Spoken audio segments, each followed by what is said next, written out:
Ladies, gentlemen, sickos, and normies, and all of you who may or may not identify with any of those, welcome back to the Landi Lodge. We've got an episode that I am really excited for today. But before we dive into that in any capacity, we have to thank the people who make it all possible, being the sages of the Lodge. So a big shout out to Alex Pamal, David Freeze, Shane Driscoll, Chris Burkowski, Corey Barchat, Scott Castellano, Maria Palmieri, the family, Andrew Parker, Julie Rossman, Nick Taborski, Charlotte Astry, Kevin McBride, Michael Fay, Richard Arnold, Dan Muller, Andrew Clay, and Roger Kemp.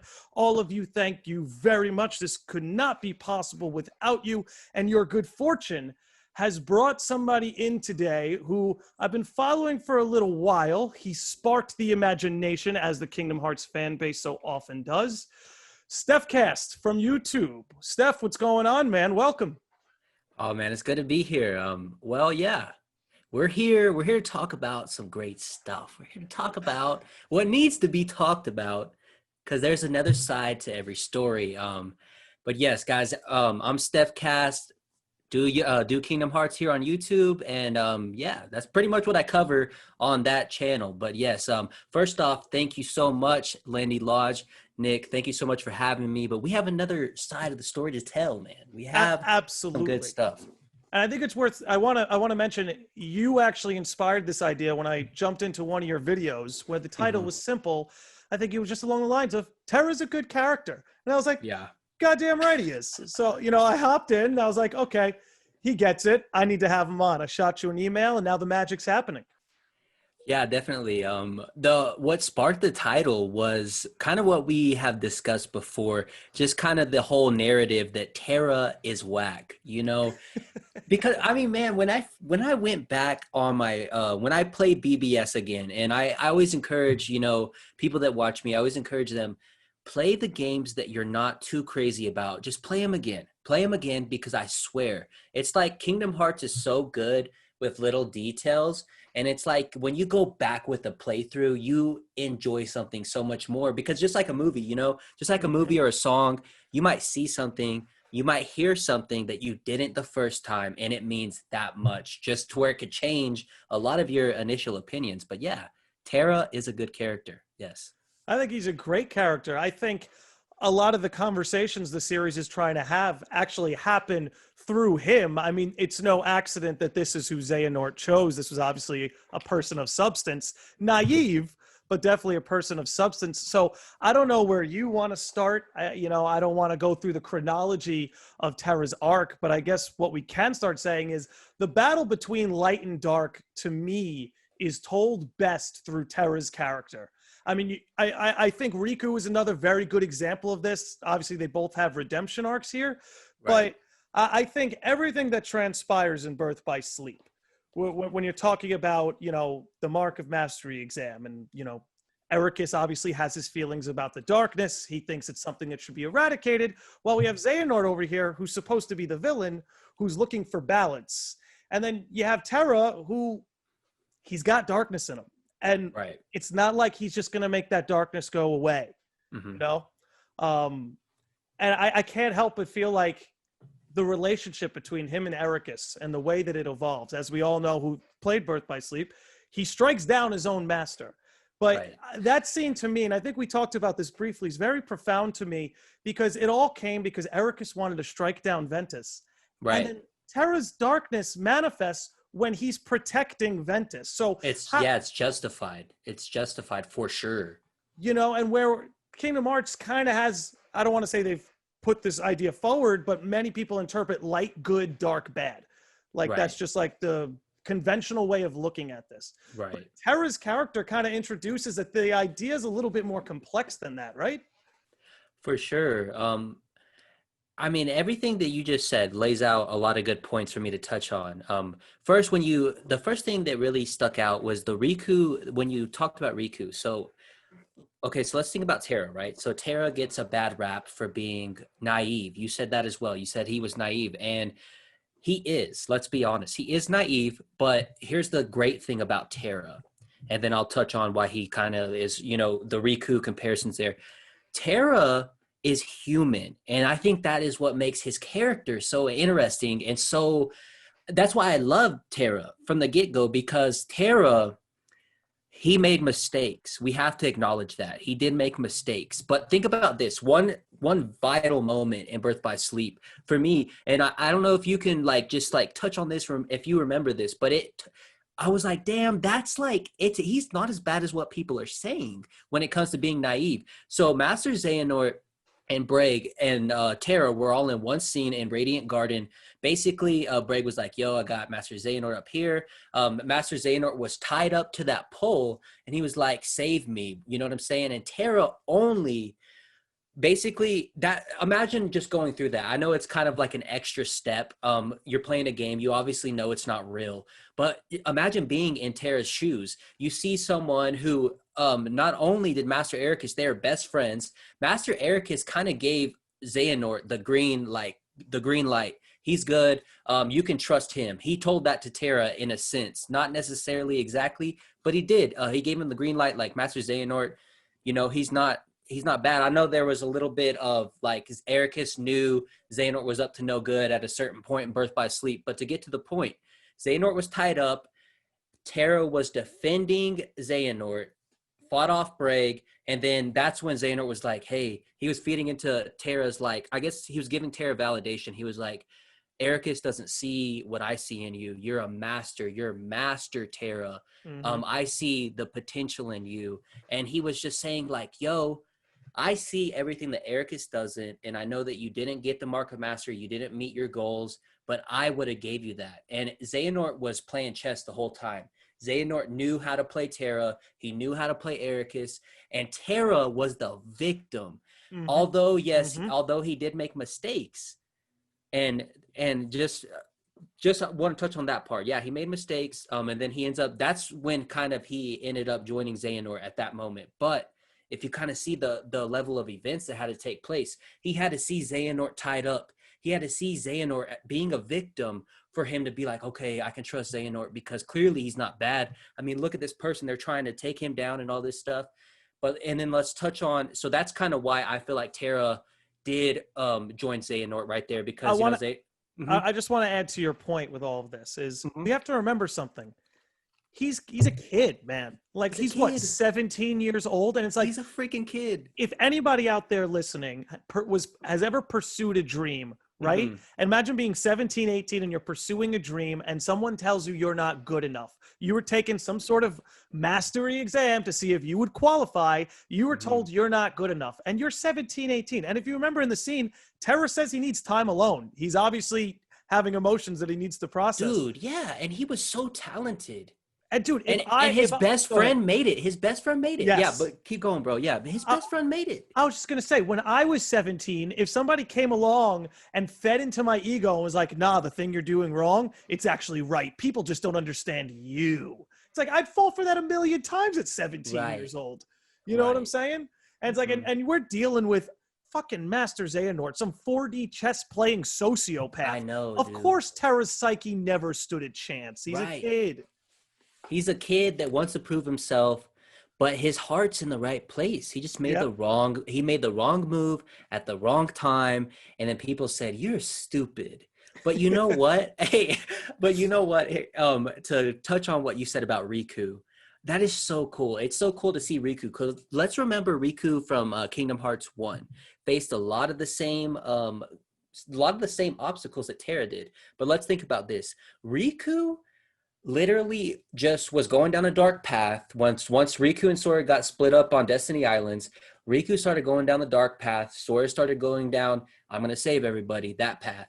Okay, but Riku did a lot of things. I was like, bro, what the, you know what I'm saying? But basically to touch on it, do you remember that one scene where Maleficent was like, see, he's already replaced you with friends. He's already, you know what I'm talking about in Traverse Town? Yes. And I can kind of understand Riku at that point, because jealousy is a real thing that a lot of people experience, and you could only imagine that Riku was jealous at that point. And I kind of get why Riku did go down a dark path, right? Oh yeah. But I feel like Terra's path of darkness is more justified than Riku's. I feel like Riku could have easily been like, okay, yeah, I'm jealous, but I'm still gonna do this. And Riku had the redemption arc. That's the thing. Riku had the redemption arc to where, I mean, even at the end of Kingdom Hearts 1, he was trying to help the light, you know? Yep. But after that, every game after that, Riku's arc was just like building him back up to be the big brother he was always supposed to be for Sora, the protector. In a sense, it's not it's not like technical, but Riku is kind of like the big brother of Sora, and that's the way I see it. You know, like kind of like maybe not necessarily big brother, but maybe just someone who protects him and kind of shows him something. I actually like the big brother analogy because I feel like those are Terra's vibes. Like that's kind of how Terra and Ven get along that way. You know, Aqua even makes a point to say you'd make the weirdest brothers. But it's worth saying, like, if you think Riku's arc is cool and if you think the patterns that he went through were a joy to watch, got to understand, Terra went through a lot of the same stuff. The whole reason Riku walked that path was because Terra was the one who bequeathed him. Yes. And then when Terra falls to darkness, he also thereby doomed Riku. Why do you think Riku had this special connection to Ansem? You know, that's not an accident. That's not an accident. These are the things that no one talks about, though. Oh yeah, and we can keep going. I don't know if you had a bullet point you wanted to hit on, but I wanted to talk about Terra's will, because obviously with lingering will, and there's a lot of dialogue in Birth by Sleep that talks about it. This may not be a character of heart like Sora, but this is a character of will. Right. You know, definitely, 100%. And I'll never forget the first time I played Birth by Sleep, and I got actual chills when Xehanort took his body, but then Lingering Will shows up, and he's like, your body gave in, your heart gave in, but why won't your mind? You know, and it just added a whole new element. The whole series has been so much about the heart, but Terra, where he may have failed in the heart, he's got it in his head. You know, and like you said, these are maybe the things that we're not hearing enough about, but the whole character is a showcase of will. And now I want to get into the fact the best example of this will is the way his arc in Kingdom Hearts 3 rounded out.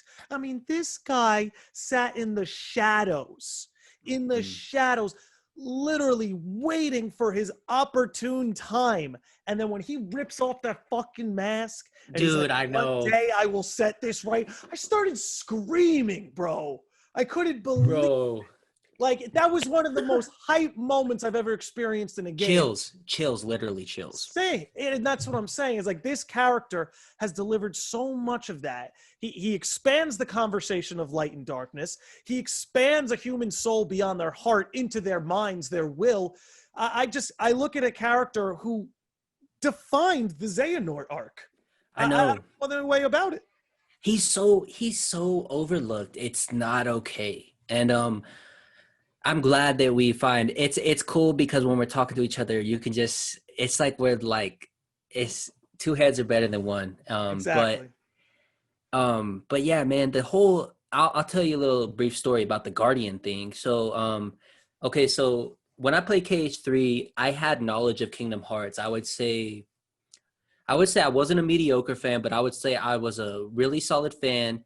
But at the same time, I didn't know about all the theories that people were making. I wasn't watching a bunch of YouTube on it. I wasn't like crazy involved in the lore. I just loved Kingdom Hearts. I mean, but when I seen that scene in Kingdom Hearts 3, so I'm playing it, I had no idea that people were already making the theory that he was the Guardian. So when I seen it, I was just like, and I was just like, damn. And it made it, and that's a point I want to bring up real quick. One thing with Terra, and I know this is a weird perspective to look at a character, because we could get real technical, because, for example, Xehanort is not Xemnas. Xemnas is not young Xehanort. Xehanort is not young Xehanort. And I get that, like, each variation of that same character is their own character and shouldn't be related to said original character. But when we talk about Terra, I think about Lingering Will. I think about the Guardian. I even think about Terranort. I think about a lot of things, because, and I know it's not you,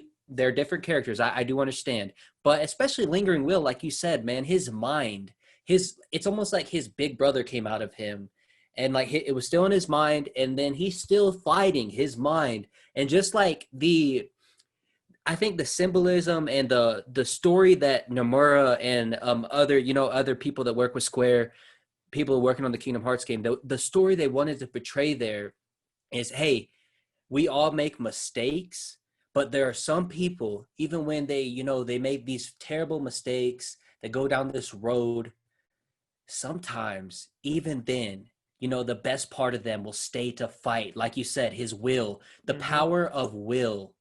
And man, I mean, you can only assume why they called it lingering will. He has a cool ass keyblade. I don't know. Hey, I don't know if lingering will's keyblade is called Ends of Earth, but I do know that that's the last keyblade, or the last, I guess you can call it a transformation of the Earth Shaker turns into the Ends of Earth in a way. But I know they're two different keyblades, but I don't know. Anyways, that's kind of my thing on that. Well, no, I'm with you, man. I mean, the precipice of the whole series comes from Sora's speech at the end of Kingdom Hearts 1. Deep down, there's a light that never goes out. Right. You can take everything from Terra, his friends, his master, his body, his heart, but he's got his mind. He's got that will. That's his little light that never goes out. So, the whole arc is, how do I put it? It's sound with Kingdom Hearts' lore. It's For sound sure. with Kingdom Hearts' message. And, oh, have you seen the scene where Xemnas goes down to talk to Aqua's armor? Yes, I've seen it, but I need to brush up on it because I don't know exactly what they say, but I know what you're saying though. He says Like, hello, something old along, friend, along those yeah, lines. he says something along those lines where he's like, dude, and bro, I swear, Kingdom Hearts, I don't know what it is. I don't know what it is, man. But like the Disney, first off, the Disney stuff is great, but when you see the original characters having this good of story to where you have to be that invested to know, because I mean, think about it, as a casual fan, they probably seen that and they're like, the hell was that about? but but the fact that we're so invested and even talking about this now, you're like, dude, so Terra low key had an importance in who Xemnas was. And low key, you could even say that you have to include part of Xemnas's moves, the way he moves, is included when you think about Terra. And that's what I feel like people Mm. miss, bro. People miss this consistently when they think of Terra, because they just think of like, The I don't know. naive boy who fell to darkness. That's typically how it's seen. And let me tell you Right. something. I love the Guardians of Light, but we need Terra. We need some We need alpha him. energy in here. We We need need some that alpha, brolic energy. dude. Like, you know what That I big mean? bro, dude. He's the That's big bro. that's exactly it, man. It's like Aqua can't be the mom of the group if Terra can't be the dad over here. Oh, Guardians need that, the big hey, brother. that scene in Remind. You've played Remind. I know you have, right? Yes. Yeah. Yeah. I mean, I don't spoilers and stuff, but I mean, by now, come on. By I now, know. everything's safe by now. Yeah, I know my boy Nick's already played it, but like, okay, thinking about it this way. So Terra summons Riku. He's like, hey, Riku goes to see him, right? And then he's taught. You can just see Terra. He's looking at Riku. He's like, "This is the boy I bequeath the Keyblade to." He's looking at him. He's like, "I just want to let you know, like, I'm so proud." He doesn't say these words, but to sum it up, he's like, "I want to let you know that you are special. I'm so proud of you. Became a Keyblade master." And Terra's just looking at him. And that's what I love about Terra. That's a very important quality, because let's think about it this way. Terra was denied that honor, but he still has the heart and he still has the mindset to be like, I'm so proud of a younger brother. He's not Riku's dad, but he does bring that dad vibe. But he's looking at him, he's like, dude, I'm so proud of you, man. Like, you defied all odds. You went down the darkest road you could ever go, well, besides Mhm. Xehanort with Dark Road being so relevant now. But you went down the darkest path and you're here now and you do anything. And I feel like that's where they level with each other. And that's kind of what you're saying, how it's almost like Terra passed down some of his traits to Riku in a way. But Riku does anything to protect his friends. So did Terra. He just also made mistakes. But when he's looking at Riku and he's just like so proud of him, that says a lot about his character. Because like a lot of people wouldn't have the heart to be like so proud of someone. They'd be jealous or they'd be Oh envious. yeah. And, But and I he, feel like he's taking yeah, Ericus's place. I feel like he's dude, trying to yeah, fill Ericus's shoes here. 100%. Because kind of what he said to Riku, like along the lines of everything you said, was also basically like, "You got this, man. Like, Yeah, I don't have anything else to tell you. Like, yeah. You're a master, man. You've got it. And they kind of start laughing about it. And they don't let Ven in on it because, you know, Ven's not a master. He doesn't get the... Yeah, and I love that part when he's like, "Is that Riku's like? So that's why you called me here?" And then Tara's like, "Did you expect something else?" And then they start laughing. They start laughing. That's how you know, like Tara's at peace with everything. In my opinion, yeah. he's at peace with what How happened could you to him. not be? How, I mean, that's the other thing is like, yeah, he struck down his master, but He had to save little brother, to save little baby brother. And Ericus forgave him. You know, once Ericus had the perspective, and then they unified. They unified, bro, and lingered in the shadows of Xehanort. Like that was the other thing at the very end, where you know the "you sly fox" moment. Oh my god, bro! I love that scene. I love that scene, dude, because it's like Nomura coming out. He's like, "You sly fox," you know what I'm saying? Like, because Nomura is just like, I don't know. Nomura for me is just like. Sometimes I see the way he writes stories and I'm like, did you have to do this? But at the same time, I'm like, you make me a smarter man. I do enjoy the stories you tell. I feel like I'm better at paying attention to stories now because of Kingdom Hearts. Like my story comprehension levels are way better after putting myself through the Kingdom Hearts grinder.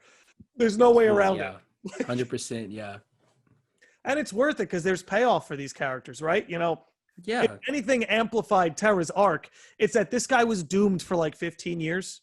Like there was 10 to 15 years where like, oh, so this character's just in the darkness. He's gone. Right.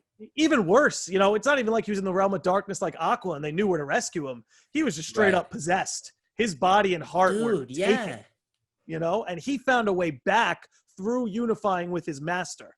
You know, And Nick, one thing I was gonna say, not to cut you off, but one thing that you said earlier, you were saying like with Riku, the whole thing. Okay, so let's take the whole Riku Terra thing, right? Well, first off, there's no Riku without Terra if you really think about it. But yeah, Riku doesn't get a Keyblade without Terra. Exactly. So we got Riku and Terra. They're very similar, like we talked about, the whole symbolism of going down a dark road and having to overcome that. But let's think about what happened to Riku. Riku did not have to be possessed. He could have been. I know he could have been. But Riku wasn't the vessel that Xehanort chose because Terra was before Riku. Riku could have easily been Terra. Mm-hmm. But Riku had the redemption arc. Terra didn't. Terra was lost. Just like Aqua and Vin. Terra wasn't there. He couldn't have that redemption arc because I know for a fact he would have. He would have had a great redemption arc. He couldn't have that the same way that Riku did. And the reason why I bring that up is because I feel like that's why a lot of people are like, Terra's garbage, Terra's whack. Because Riku had that redemption arc. Terra didn't. Terra had to be, it waited all the way to Kingdom Hearts 3 towards the end to where we're like, whoa, the Guardian was Terra. And then we also see like little things just that Terra had to be saved. He had to be pulled back. Mm-hmm. Terra had to be saved. Riku had a redemption arc. Terra didn't. I think that's important to say, man. Very important to say. He was further gone, in my opinion, when we're talking about all the Guardians here, with the exception of maybe Roxas and Shion, he was further gone than anybody. You know, like, again, like we were saying, Aqua's in the realm of darkness. Mm-hmm. You know, Ven was, where was he again? Sleeping at the Aqua sealed him up in the Castle of Oblivion. You know what I'm saying? There were places to rescue them. Yeah, for sure. There was nowhere to look for Terra because his body and heart were just taken. You could find his body and heart, it wouldn't be him. Right. And you know, we've been over it, but you see his influence, even though the body and heart were taken with a character like Xemnas talking to Aqua's armor, his influence comes through. His will finds a way to manifest itself no matter who controls his body or heart. And here's the other thing. This is the motherfucker who knocked out Lushu's eye. You know what I'm saying? He's got the eye patch because fucking Terra was like, let my master go, bitch. You know? You're like, this guy's a bona fide badass when he's not a naive teenager. He's a fucking badass, dude. Yeah, dude. You cannot take that from Terra. 100%. And I love, like, one thing Nomura has always done is his designs have a way of telling the story too. Love that he wore a gray shirt, you know, in between white and black, in between the light and dark, you know, the balance. It makes sense. It makes sense too. And you know what? I'm going to tell you this. It's the first time I've ever heard someone bring that up. Yeah, man. I mean, I think Nomura himself said like he tries to have his like designs tell the story as much as it can. That's why For sure. They've all got the X on their Yeah, they do. it was a marking. It's like marking their vessels, potential vessels. Which is fucking crazy, dude. Yeah. Because what in Dream Drop Distance, who has the X? Our boy Sora. Sora.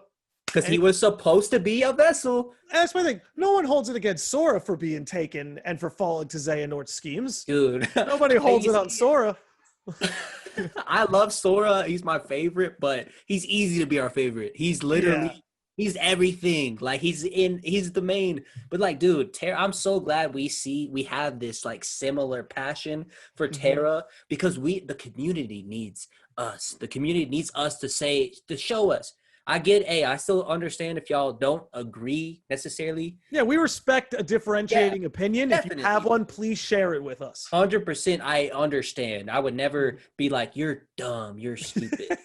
But hey, I get it. But like, bro, it's so cool that we both can see this. I think more people do. I think most people do. And like, never underestimate the power of a meme. If the memes demand Terra be made fun of, Terra will be made fun of. Do That's not so underestimate true, dude. the memes. Like it's just like fire in a forest, dude. Once it catches, man. No stopping it. No stopping it, bro. But there's so much that could be done with this character. And the fact that a sign of a good character to me too is that they can complete an arc and there's still room for this character to grow. Dude, yes. You know, and it's like, this is not one thing I'm really happy about what the apparent future of Kingdom Hearts looks like is that it wasn't, hey, Kingdom Hearts 3 wrapped up everybody's story. Now we're going to move on with them. It's like, no, these guys, they're coming with us. This is a gang now. You know? Dude, yes, I love that. I seen a couple narratives being pushed, like who should be discluded, who should be killed off, not killed off, but, you know, put to the side, shelved anyways. I don't want Kingdom Hearts to be like that. I know we got the introduction of Yozora, the Foretellers, the Master of Masters, which, God, man, I mean, Yozora and the Master of Masters, I mean, that's a story for another day that me and you can go on. Definitely. But man, they're great. They're great characters. Absolutely. And like, that's why I feel like the story's growing up too. Not that it needed to, but I think the audience playing Kingdom Hearts is getting older. Therefore, the kind of ideas that can be expressed are getting a little bit more mature. You see this with the Foretellers. They're all, you know, anyone who's familiar with my channel knows they're all named after sins. You know, dude, I love your videos. Not to cut you off. Of course. Anyone, I know most of your people watching your videos, but y'all need to make sure y'all watch all of his videos on the Foretellers because he tells a story. And in fact, bro, to give you credit, I've gained so much knowledge, so much information from your videos about the Foretellers. And I really appreciate that. And I'm going to plug you when you're done. So, you know, hurry up. Definitely, bro. Like, okay, real quick. Yeah. Like, dude, I watch all of them. I'm like, damn. And I've already watched back cover like 10 times at least. But yeah, y'all need to watch this man's Foreteller videos. Well, that's what I'm saying is get ready, man. We were used to names meaning sky and earth and water this whole time. And now we're going sins, baby. We're going sins. And again, we could go into this. You do a great video on the Master's Box, which has, you know, Superbia written on it, Latin for pride. Again, right. It's all there, man. But yeah, check out both our channels if you're listening. Now that we're past this plug, but it's like there's so much they could do. Like, can you imagine Terra like clashing with a Sed? Oh my God, dude, they're so similar. Yeah, like that alpha energy that you talked about. It's there, it's there, dude, and they're both pretty brolic too. Dude, your video on a Sed, but your video on a Sed, I feel like people need to watch that one in particular because everyone hates on a Sed too. He's another one who gets a bad rap, and it's like, I know, dude. Hey, this guy's out here respecting everybody's opinion. Like this guy, for sure. Oh, Ava, you don't want to be part of a gang? That's fine. Do what your heart says. And it's like, all right, he's not so bad. Yeah. You know, he's a little overzealous, but he's not such a bad guy. Terra, much of the same. But I really want to see, I don't know about you, where you want to see the future of Terra's character go, but I want to see him really become like, I don't want to say the master of the group, but I Right. like the idea that he could be the one everybody looks to. Obviously, Sora is our main protagonist here, but I always like it when there's this dynamic that the main protagonist isn't necessarily the leader. Like, I don't know if you've watched Avatar: The Last Airbender, but a good example of this is Aang is the main protagonist, but he's not the leader of that tribe. Sokka is. And, there's Right. other examples that could be shared around in fiction, but I love that dynamic. I love the idea that Sora's our main character, but that Terra's kind of the captain. I don't know. What would you like to see them do in the future? 100% in like complete similarity to what you said. So the whole thing with Terra, being like the big brother, it's so important because Sora needs that for one, but he has Riku, right? But Riku, and that's why I love that scene in Remind, Yeah. because Riku, you can just tell him, he looks up at Terra and he's like, this is like my big brother. You can just tell that respect. You can feel it. There's You the feel it. admiration there. It's Dude, definitely yeah. there. 100%. And Terra deserves it. That's the thing. A lot of leaders don't really deserve and not saying that a lot of leaders don't deserve it, but there are some leaders, that's a better way to say it. There are some leaders that don't really deserve that admiration and just saying, I want to just hear what this dude has to say because I know this dude would never want anything bad to happen to me. And I feel like Tara's that dude. And what I want to happen, to answer your question, is I want Riku to hit a roadblock on finding Sora. So where does he look? Terra. I want that. I want them to develop that relationship to where Terra's next arc is just showing how great of a leader he can be. Because I want Riku to lose himself almost again. I want Riku to almost lose himself again, and Terra's there to be like, dude, you worked so hard for all this. What are you doing? I want Terra to be there to put him back in line. I want Terra to be there. And then I also want to see, Terra and Aqua's relationship a little bit, kind of like to see where they're at, man. I mean, we know that Aqua is just, she's a mom, like the mom. Aqua's, she's a beauty, man. Aqua's a beauty. But I think that's why people don't like Terra, because Terra's hitting it. yeah, for sure. I think that's why people don't like Terra, because he's getting it, bro. Oh God, okay. Ruining We're gonna get a lot of ship theories here. Yeah, with Terra. I was about to say we're gonna get the shipping police on us if you don't stop. Oh, So well, yeah. everyone should beware of the shipping police. You can have your ships, people. You can have your ships. Yes, you We're not can. here to dismantle them. We're not about that life. We But just like the Terra and Aqua dynamic. it makes sense. It makes sense. And it's kind of cool because Ven is this weird, like, little brother, quasi-adopted kid. And they there's made something him like that. They made him to where he's like that little brother that runs in the room. What are y'all talking about? What are y'all talking about? They made him like that, but at the same time, there's a charm to it, But I feel like there's a charm to Vin, there's a charm to Aqua, and there's just that charm to Terra that's hard to see unless I feel like for me, I was easily drawn to Terra because I am a big brother. Like I have a little brother and then I have an older sister, but I'm like I'm not her big brother, but still like we have that kind of relationship. Like she knows I won't let anything happen to her. And I get that vibe from you too. Like I get strong, just not necessarily even big brother, but I can tell people can look at you and be like, that dude got me if I run into some trouble. Well, I mean, that's who I try to be. My heroes like Terra have set a good example. Right. But that's funny. I'm a middle child too, dude. I've got a younger brother and an older brother. So maybe So that's you're a big brother to your younger brother. That makes sense. So maybe that's why we're getting along so well. Oh yeah, we got that vibe, bro. We got that, dude. It's like there's things like that it just you can't ever overlook because those play such an important role into people how they get along. And me and you, it's like we're just bouncing off each other. Well, I mean, like we talked about earlier in this, we're both musicians too. So, but I think 100%. that's the other thing is like, for those who are listening, you and I just met for the first time doing this podcast here. Yeah. And, listen, not to get too cheesy here, but that's what Kingdom Hearts is all about, right? Connecting the worlds. This is, dude, that's why I think more content creators in the fan base should be doing these sort of collaborations, 100%, man. 100%.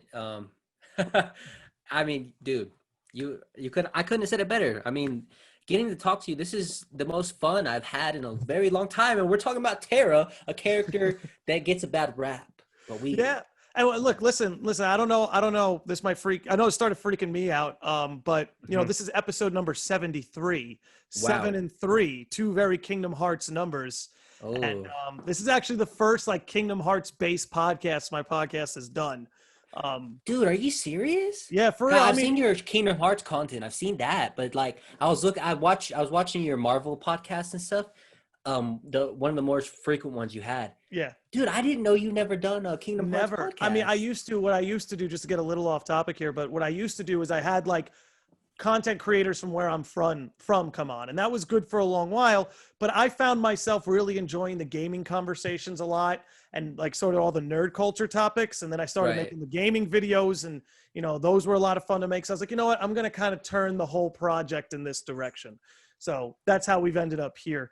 But hey, listen, we got like another 10 minutes to go. I don't know if you had any other bullet points you wanted to cover. There's one thing I wanted to bring up that I forgot that I wrote down here. Is another reason Terra is so important is because he points out the weaknesses in Ericus's philosophy. Yes. That dude, yeah. And he makes you start listening to Xehanort. Because and with Dark Road being out, what you're saying is so yes. Keep going, buddy. Keep going, buddy. Exactly. You're on the wave. It's we may not like the decisions that Terra makes, right? But we can't blame him for them, especially when they're revealing truths to us that were maybe a little more vague in Kingdom Hearts 1 and 2. The idea that darkness could be used for good, relatively vague in the first couple entries. In Birth by Sleep, they decided to hit you on the nose with it, and Terra was the hammer. Yeah, for sure. But, that's just where I'm coming from on that. Were there any other bullet points you wanted to cover on Terra? Okay, so I'm looking here. Like I said, man, I had to write notes. I was coming on Landi Lodge. I had to come with the heat in the notes. I had to be prepared. You've definitely been more than prepared, for what it's worth. Dude, I appreciate it. Let's look here. I have character diversity, just to touch on, what we said about Lingering Will Guardian. Then I also have, cool little thing we have here. We talked a lot story-based, right? One, just to kind of touch on, because a lot of people say Terra's whack because of gameplay. Completely understand, just to preface real quick, completely get it. Because everyone has opinions, and opinions aren't facts. And that's one thing that needs to be said. But one thing that I seen to take value of Terra's combat is I said, cool combat. I know he's slow, but let's think about it. He's very good when it comes to strength. He's stronger than both Aqua and Vin. And also, I think it's so badass. I've heard you say that a couple of times about Terra. One of the things that's badass about Terra is that he has abilities when he's in combat. They have darkness in him. And it's almost like, and in the future, I feel like he'll still, just like with Riku. Riku has dark powers. But, for example, Dark Firaga, Dark Impulse, both things that Terra does that are just badass and you can't overlook. And Dark Firaga? Yeah, no, that's some epic shit right there, dude. Yeah. Not everybody in Kingdom Hearts is casting Dark Firaga over here. You know what I'm saying? You were bringing up diversity before. There it is. I mean, I'm someone who personally actually enjoyed Terra's gameplay. Now, I understand why somebody may not, but I liked how grounded it was. And I remember when I first played the game, this was when it forced me to get good at guard. Dude, and yes, bro. On critical, too. Do you play on critical? Yes, I do. And there's no way to survive without doing it. Definite, bro. Hey, you fought No Heart, right? Yes. Dude. Oh my God. It was fun driving myself insane. Me too. I'm not sure how fun trying to beat it was, but I definitely enjoyed how crazy it was making me. Yes. Same. But I mean, dude, that's I guess to touch on the last thing I want to say here, for Terra's Arc, I just want him to be looked more basically what you said, bro. Like, I want people to look at him for leadership because he is a great leader. And I don't want them to just shelve Terra, Aqua, and Vin. I want Terra to be like you said, almost taking Master Ericus's position. I want him to take that role, which would be, I feel like it'd be great for story. Um, but I also hope that we get to play as him again. And I don't know if it'll happen. Me too. I don't know if it'll happen, bro. I mean, I want Yozora, and Roxas is just, Roxas is so fresh when you play with him. They need to make a fighting game. Like, dude, I know. Like in the They were series doing of spin-offs, like it would be so good. They were doing it, bro. They were doing it. You know what I'm talking about? The city. No. Oh yeah, and then it got. You've shelved. Heard about it? Yes. Yeah, it got. It was changed into. I think it might have got shelved, but I almost heard. I don't. And not. I'm not saying I know this for sure. I think Final Fantasy might have had a fighting game. It's called Final Fantasy Dissidia. It was supposed to be Kingdom Hearts. I don't know if they're gonna call it Dissidia or what, but we all know you can't make a Kingdom Hearts game unless it's canon. So if they make a fighting game, it's gonna be canon. Dude, I would absolutely, because there's just too many good characters you want to play as. I know. That's really where the struggle comes in, is like there's so many cool characters and they've given them their own styles, own move sets. They all feel different to play. Like that's one thing I thought 3 did very well, is like in the short segments where you got to play as Aqua and Riku, it truly felt like wielding a whole new vehicle. And dude, it made me want more. Yes, bro. And so that is so good to kind of touch on what we were talking about with Terra this whole time. Yep. Terra feels different. Ventus feels different. Aqua feels different. And Birth by Sleep, Final Mix on PS4, on PSP, however you play it. It's a different experience. It's a different experience, man. And like, it's almost like playing a different game in some ways. Dude, that's why I love Birth by Sleep so much. It's like, me too. One thing, Nick, I'll tell you this, bro. I don't know if you've ever done it. I'm sure you've done this, but if the next time you play Birth by Sleep, play I think it's Terra Ven Aqua is the best order. I'm not sure, but however you do it, play one world with Terra, then after that save one world with Ven, one world with Aqua. Do it all back to back. That way, when you climax, dude, I don't even know what I can't find the words. You had a direct influence on my backlog. It now has to be done. That's too good of an idea. And I feel like that would make it, the story itself isn't digestible as is, but that would, speaking of digestible, would make it even more, so digestible. Yeah. But we're coming up on 45 here.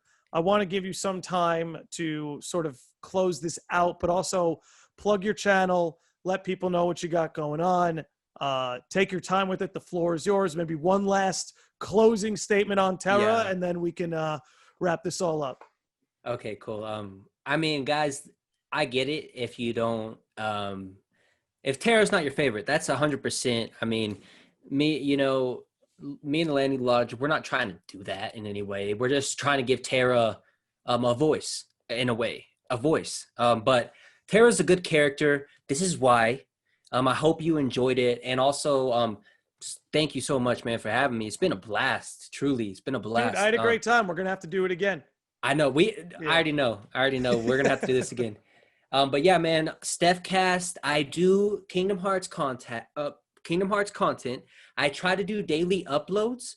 I've been busy here recently, but it's only because I am starting something separate, and that's another story for another day. But the Kingdom Hearts content, I do try to do daily. When I mean that, I mean like 5 videos per week. Of course, I'm not saying like a Saturday and Sunday type of thing. And there are times where I upload on those days, but I stay consistent with the KH uploads, do theories. I do playthroughs. And you're covering Dark Road now too, right? Yeah, Dark Road, man. I want to give Dark Road a light because I do find value in that game as well. I do mobile games, the mobile Kingdom Hearts games, because I know a lot of people don't like those. I do that. I do everything Kingdom Hearts you can think of. I make music, which you'll hear in my intros. And also I connect with great people like Nick here. That's what I do, man. So yeah, give me a follow, give me a subscribe, man. I'm always down to get chatting in the conversations in the comment section. But yeah, man, for sure. That's about it, man. That's about it. Hell yeah, Steph, dude. I really can't thank you enough for coming on. It's like I said, it's been a pleasure. We're definitely going to have to do it again. If you've listened or watched this far, thank you for putting up with us. Hope we changed your mind. Hope maybe you agree, maybe you disagree. Please feel free to let us know. And we will see all of you beautiful sickos and normies next time. Peace.